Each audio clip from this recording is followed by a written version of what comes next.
Welcome to this Apploye tutorial.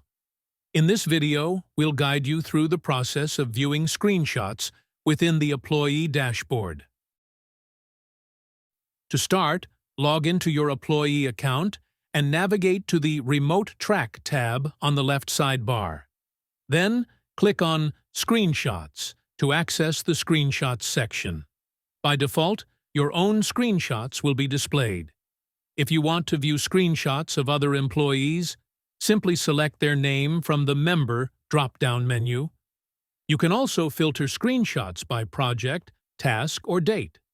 If the employee uses multiple screens or multiple screenshots are taken in 10-minute intervals, you'll be able to view them all in a carousel view by clicking on any screenshot.